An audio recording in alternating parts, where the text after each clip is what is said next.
Hola, soy Harley Schlanger. Bienvenidos a nuestro diálogo semanal con Helga Sepp-LaRouche, la fundadora y presidente del Instituto Schiller. El Instituto Schiller acaba de tener una conferencia extraordinaria el sábado pasado, 8 de mayo, que pueden mirar visitando a la página del Instituto Schiller. Prácticamente en cada tema que discutimos, cada crisis de la que hablamos, ha continuado siendo noticia de primera plana, lo más importante de la situación estratégica. Y estas crisis continúan profundizándose y hay cada vez un mayor reconocimiento de que se necesita un nuevo enfoque para resolverlas, que por supuesto fue el tema de la conferencia. El mundo clama por un nuevo paradigma. ¿Cuál fue la importancia y lo que pudimos lograr con esta conferencia? Well, I think on the strategic level, Bueno, yo creo, en el nivel estratégico, yo creo que hubo una discusión muy importante y útil sobre el peligro inmediato de una guerra nuclear. Quiero decir, una guerra nuclear puede suceder ya sea a propósito y desafortunadamente hay muchos estudios estratégicos y propuestas de diferentes grupos. Hay discusiones en el Consejo Atlántico, en la Corporación RAND y varios otros lugares como esos. Pero también puede suceder porque el nivel de tensión en general entre Estados Unidos, los británicos, la Unión Europea y Rusia y China por otro lado, es tan alto de que cualquiera de los muchos puntos candentes podría, por accidente o alguna acción de alguna persona subordinada, puede salirse de control y llevar a toda una reacción en cadena. Y no debemos olvidar que tenemos ahora mismo la mayor maniobra que se lleva a cabo desde finales de la Guerra Fría, a lo largo de toda la frontera con Rusia, que involucra a muchos países en Europa Oriental. Y esto es muy peligroso, porque si miran a los escenarios que se están practicando en estas maniobras, se trata de la movilización de una gran cantidad de tropas a la frontera con Rusia. Tiene una submaniobra negarle a Rusia acceso al Mar Negro o al Mar Báltico. Todas estas maniobras asumen que Rusia es el enemigo que estamos ensayando para la Tercera Guerra Mundial. Y si uno se pone en el lugar de Rusia, realmente parece como si esas personas estuvieran determinadas a continuar la revolución de color. La situación en torno a Ucrania es extremadamente peligrosa. La demanda de Ucrania de unirse a la OTAN, que es una de las líneas rojas de las que Putin ha estado hablando en sus discursos recientes. Así que yo creo que la situación en general es tan explosiva que creo que si la gente no cambia la dirección, ya saben, la gente hablaba sobre caminar como sonámbulos hacia la Primera Guerra Mundial, pero en este momento involucra a las armas nucleares. Y hay algunas personas locas, incluyendo en algunas de esas organizaciones, que dicen que debemos prepararnos para una posible guerra mundial. Por ejemplo, creo que la RAND Corporation hizo un estudio, la guerra con China, pensando lo impensable. Y ya hablamos sobre pero yo creo que necesita que lo enfaticemos de nuevo. El dirigente del Comando Estratégico de Estados Unidos, el almirante Charles Richard, quien se la pasa dando informes al Congreso y al Senado sobre estos temas, también dijo que le dio instrucciones al Pentágono para cambiar la categoría de la probabilidad de guerra nuclear, que pasaba de ser no es probable a muy probable. Todo esto se discutió en la conferencia y es por eso, porque también tenemos a la pandemia fuera de control, un crack financiero que se avecina, una hambruna mundial, y reiteramos nuestra demanda de apoyar a Putin en su llamado para llevar a cabo una urgente cumbre de los 5 miembros permanentes del Consejo de Seguridad de la ONU, porque hay una plataforma donde los países más importantes hablan unos con otros y encuentran soluciones basadas en la cooperación y no en una confrontación. Así que no hay muchas señales esperanzadoras.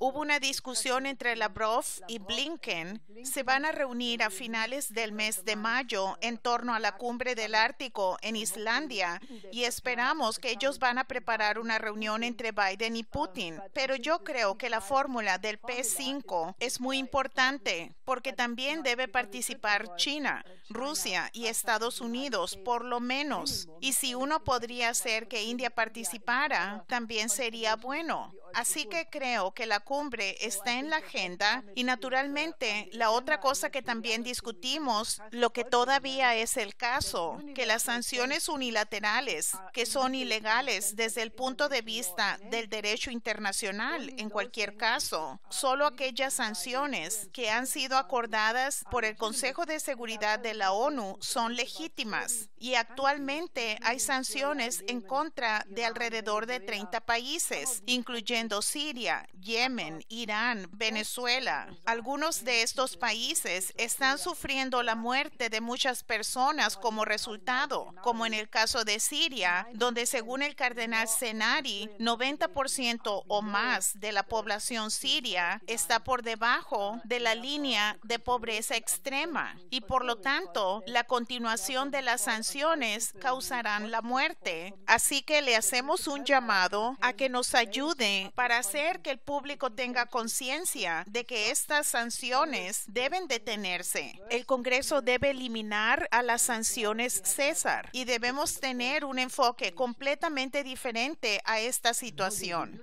Y Helga, ¿tú crees que el uso de las sanciones es esencialmente un cambio de régimen usando otro nombre? Es decir, el argumento de que las sanciones son necesarias porque los países no coinciden con el disque orden basado en reglas. Pero ¿cómo pueden alegar que esas sanciones no son tan mortales, en algunos casos más mortales que la guerra? Well, they are more deadly because they are also there is no. Bueno, son más mortales porque no hay reglas. Si a la población se le niega las medicinas, alimentos y otras necesidades importantes, afecta a la parte más pobre de la población, los ancianos, los niños, los enfermos. Y la idea detrás de esto es que con el tiempo, la presión será tan grande que la gente se sublevará y se deshará del régimen.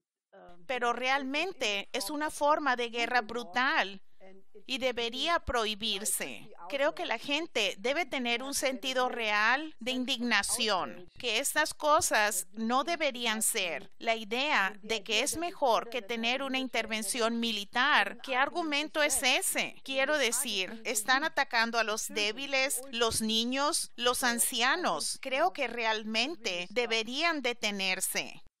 And then there was the G7 foreign ministers meeting. Luego hubo la reunión de los ministros del exterior del Grupo de los 7, que discutió la cuestión de Rusia y China, y se habló de la guerra en el Consejo de Seguridad de la ONU.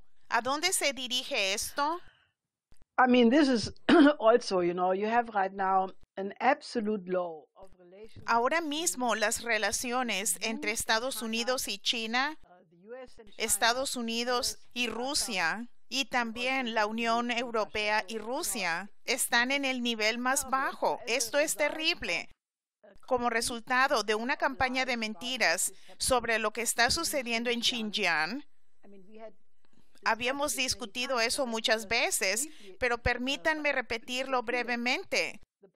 El problema con Xinjiang empezó con Brzezinski en 1975, cuando él desarrolló la idea de usar la Carta Islámica contra la Unión Soviética en Afganistán. Así que las organizaciones de inteligencia occidentales entrenaron a los mujahidines en una forma radical de Islam para luchar contra la Unión Soviética en Afganistán. Cuando la Unión Soviética fue básicamente derrotada Y finalmente la derrota en Afganistán fue un factor que contribuyó a la disolución de la Unión Soviética. Estos mujahidines no se quedaron en Afganistán, sino que se desplegaron a toda la región, a Chechenia, a Pakistán, a Xinjiang, a toda la región. Y ellos eran, de hecho, terroristas. Y sabemos posteriormente que muchas veces se reveló que Estados Unidos continuó trabajando con Al-Qaeda, con el EIS. Esto es lo que el general Flynn había señalado y se reveló muchas veces. La idea era básicamente mantener un aspecto desestabilizador en Xinjiang para China. Así que China, después de una serie de actividades terroristas hace más de 10 años, hizo lo único razonable para derrotar al terrorismo. Comenzó a educar a la gente dándole la posibilidad de capacitación. Trajeron la infraestructura y el desarrollo industrial a uno de los lugares que anteriormente había sido una de las zonas más pobres de China y empezaron a integrar a la gente. No es cierto que intentaron reducir a la población de los uigures, porque los uigures tienen tasas de natalidad más altas que las de los unos chinos que también viven en Xinjiang. Y decidieron culpar a China. Quiero decir, es mejor bombardear a los terroristas como lo han hecho los países occidentales muchas veces. En cualquier caso, esta historia fue inventada y no importa cuántos diplomáticos de otros países fueron allí, incluyendo 2 miembros del Instituto Schiller que viajaron a Xinjiang en diferentes ocasiones. Todos regresaron e informaron que esto es absolutamente una mentira. Sin embargo, solo para mantener la Guerra Fría contra China, hubo una reunión del Consejo de Seguridad de la ONU convocada por Estados Unidos, Gran Bretaña y creo que Alemania. Y no tiene otro efecto más que arruinar por completo las relaciones entre esos países con China. Y es todo un escándalo. El decir mentiras se ha convertido lamentablemente en algo tan normal en la política internacional de hoy que es extremadamente preocupante. Now, on this question with Xinjiang, Sobre la cuestión de Xinjiang en China, está claro que los chinos están respondiendo diplomáticamente y se están volviendo un poco más agresivos en su respuesta. Pero ¿cómo se transmite este mensaje de que esto representa una mentira? Quiero decir, la gente tiene que entender que se le está mintiendo para prepararla para la guerra.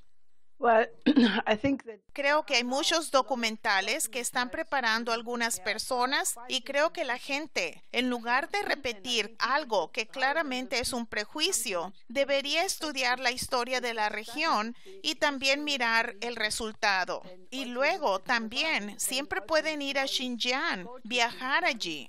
China ha hecho una invitación abierta a los extranjeros para que vayan y vean. Así que le he dicho a la gente, especialmente a los estadounidenses, ya hace más de 12 años hice una presentación en la que dije por qué los estadounidenses deberían ir allí e hice una presentación sobre los países en la antigua ruta de la seda y Xinjiang es obviamente una parte. Así que hagan planes para que en sus próximas vacaciones vayan a Xinjiang. Y si no pueden ir a Xinjiang, miren el documental de Lyndon LaRouche, Tormenta sobre Asia, donde denuncia exactamente de lo que estás hablando sobre Brzezinski y el plan geopolítico británico. Ahora, el segundo panel de la conferencia fue sobre la coincidencia de los opuestos y cómo abordar las crisis mundiales. La pandemia del COVID, la escasez de alimentos y vemos, por supuesto, en India una situación desesperada. ¿No debería dejar esto claro a la gente? ¿Por qué necesitamos un sistema de salud moderno en cada nación? Lo que discutimos en el segundo panel, y estoy muy feliz de informar que el Comité sobre la Coincidencia de los Opuestos, que tiene un nombre largo, pero es también un proceso complicado, que queremos que se vuelva una unidad. Esta es la idea de Nicolás de Cusa del siglo XV.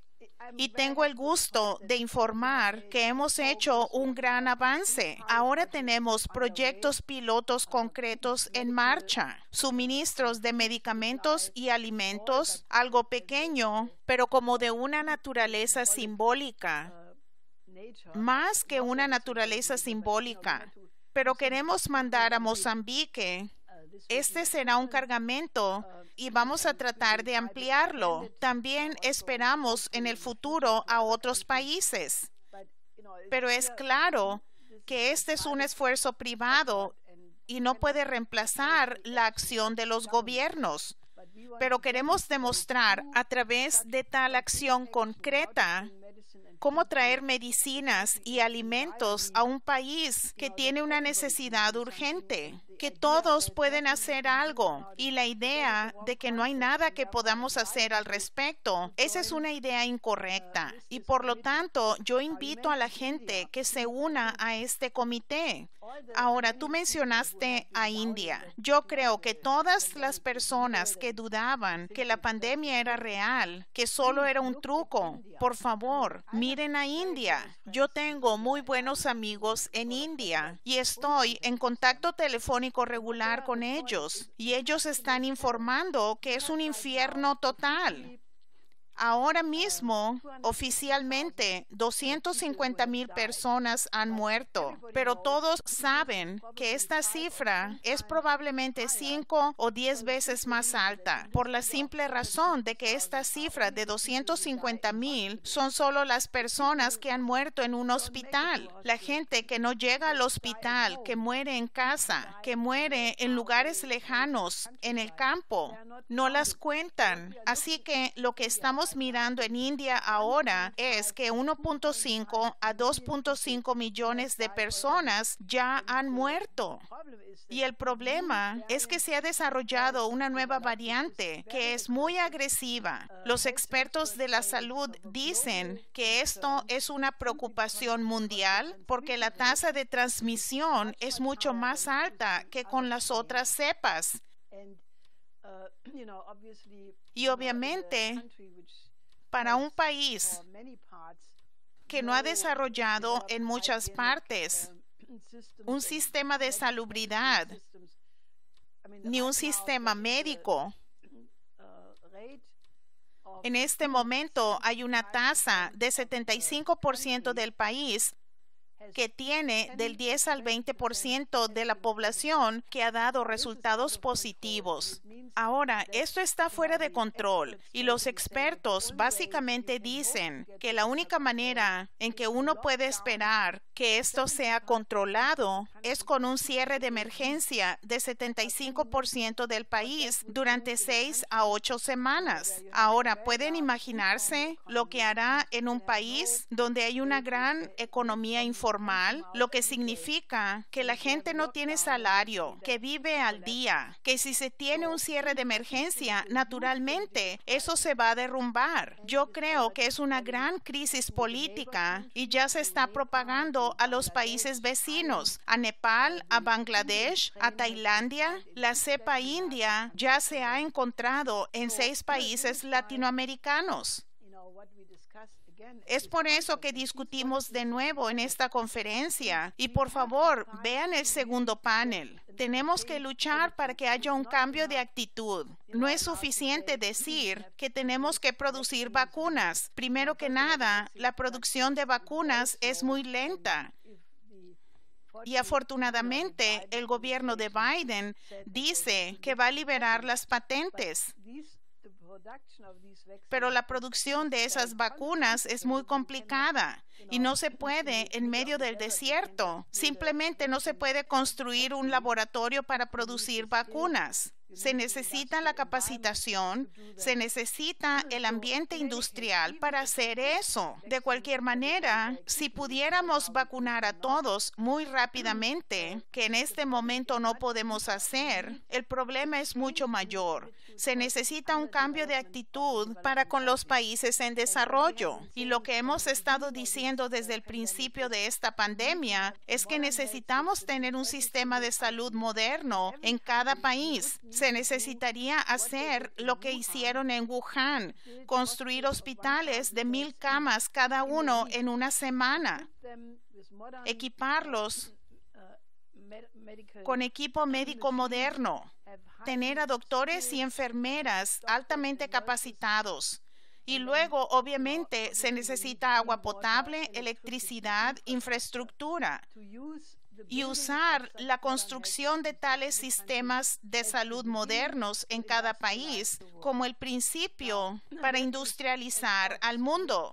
Esto crea un conflicto con la gente que quiere imponer el gran reajuste y el trato verde, porque ya en el 2019 se publicó un artículo muy escandaloso y revelador en la revista médica británica The Lancet, en el que algunos profesores de Harvard básicamente dijeron que uno de los principales contribuyentes a la contaminación del clima son los hospitales modernos, las operaciones, la anestesia, la unidad de cuidados intensivos. Estos son responsables por 4.5% de todas las emisiones del CO2.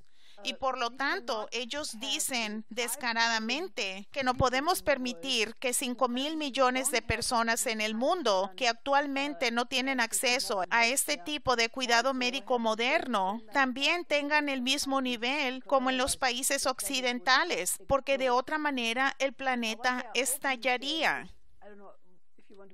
Ahora, lo que ellos dicen abiertamente es, y yo no le quiero llamar a esto apartheid, pero es increíble. Estas personas abiertamente están asesorando reducir el nivel de vida en los países pobres. No nos importa que se mueran.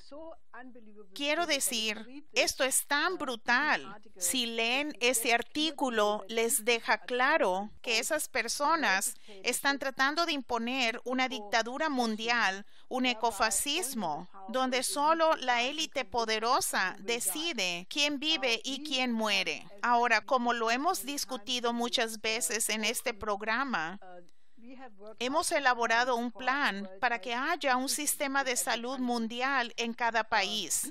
Y vamos a hacer un gran esfuerzo para que esto esté en la agenda en la próxima conferencia de la Cumbre Mundial de la Salud el 21 de mayo en Roma, porque pensamos que esa reunión no debe concluir sin que se haya acordado que lo que hemos propuesto es la única alternativa, porque si solo se aumentan las vacunaciones y se dicen algunas palabras bonitas, esto no es suficiente. Necesitamos un cambio fundamental. Si ustedes están de acuerdo, por favor, únanse a nuestros esfuerzos y ayúdennos en esta movilización. Helga, otra área donde la gente está siendo amenazada es en la economía, en la inflación, porque ya hay personas que como resultado del cierre de emergencia por el COVID y las pérdidas de empleos, la gente está perdiendo sus casas, su servicio médico, sus empleos. Y ahora vemos una inflación cada vez mayor, aunque el gobierno lo niega. Ellos dicen, necesitamos un poco de inflación, pero no es una pequeña inflación, está disparándose. Esto de nuevo nos lleva al programa de Lyndon LaRouche de las 4 leyes. ¿Pero nos puedes hablar más sobre esta situación? Well, it's the accumulative effect of pumping money by Es el efecto acumulado del bombeo de dinero al ritmo de billones y billones, básicamente desde el 2008. Y de nuevo, en el último periodo, los disque programas de estímulo, que realmente no fueron inversiones para la economía real, sino mantuvieron a la burbuja especulativa. so now Ahora, varios bancos centrales están reportando una inflación en los precios de los bienes, que pronto será una inflación a los precios del consumidor. once you reach Y una vez que se vuelva visible como eso, hay que pensar sobre lo que sucedió en Weimar, Alemania, en 1923, cuando el banco alemán también empezó a imprimir dinero. Y esa inflación no era visible durante mucho tiempo, pero luego los franceses ocuparon a Renania y la producción se detuvo y empezó a estallar y terminó con una expropiación total del trabajo de la vida de la gente. Y eso es lo que se ve. Y la gente dice que hay una hiperinflación temporal. Eso fue lo que dijo la Reserva Federal. Ahora, eso es ridículo. La hiperinflación temporal es como decir, alguien está un poco embarazada. Eso lleva al resultado que hay del embarazo. Y la hiperinflación lleva a la hiperinflación.